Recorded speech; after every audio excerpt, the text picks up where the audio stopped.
TSPSC ప్రశ్నపత్రం లీకేజీకి ప్రభుత్వమే బాధ్యత వహించాలని టీపీసీసీ అధికార ప్రతినిధి చకిలం రాజేశ్వరరావు వ్యాఖ్యానించారు. ఈ ఘటనను నిరసిస్తూ సూర్యాపేట జిల్లా కేంద్రంలో కాంగ్రెస్ నాయకులు, కార్యకర్తలు ఐటీ శాఖ మంత్రి కేటీఆర్ దిష్టిబొమ్మను దగ్ధం చేశారు. ఈ కార్యక్రమంలో పాల్గొన్న ఆయన మాట్లాడుతూ టీఎస్పీఎస్సీ ప్రశ్నపత్రం లీకేజీ ఘటనకు నైతిక బాధ్యత వహిస్తూ కేటీఆర్ తక్షణమే రాజీనామా చేయాలని డిమాండ్ చేశారు. ఈ ఘటనపై సిట్టింగ్ జడ్జితో సమగ్ర విచారణ జరిపించి బాధ్యులను కఠినంగా శిక్షించాలని ప్రభుత్వాన్ని డిమాండ్ చేశారు. పేపర్ లీకేజీకి సంబంధించి ఒక పక్క సిట్ దర్యాప్తు జరుగుతూ ఉంటే ఈ ఘటనలో కేవలం ఇద్దరి ప్రమేయం మాత్రమే ఉందని కేటీఆర్ చెప్పడం శోచనీయమని మండిపడ్డారు.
ఈరోజు తెలంగాణ రాష్ట్ర వ్యాప్తంగా మా అగ్రనాయకుల కాంగ్రెస్ పార్టీ అగ్రనాయకుల సూచన మేరకు మాజీ మంత్రివర్యులు తెలంగాణ ప్రదేశ్ కాంగ్రెస్ కమిటీ సీనియర్ ఉపాధ్యక్షులు ఈ నియోజకవర్గ కాంగ్రెస్ పార్టీ ఇన్ఛార్జ్ దామోదర్ రెడ్డి గారి సూచన మేరకు ఈరోజు మీ యొక్క ధర్నా కార్యక్రమం, దిష్టిబొమ్మ దానం చేసే కార్యక్రమం నిర్వహించినాం.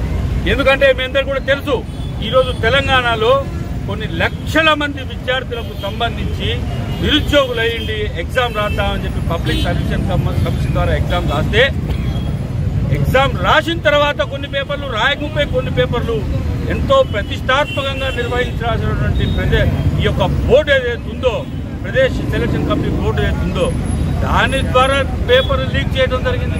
ఇంతవరకు పబ్లిక్ సర్వీస్ కమిషన్ చరిత్ర పేపర్ లీక్ అయిన దాఖలా లేవు ఆంధ్రప్రదేశ్, కంబైన్ ఆంధ్రప్రదేశ్లో కానీ తెలంగాణ రాష్ట్రంలో కానీ.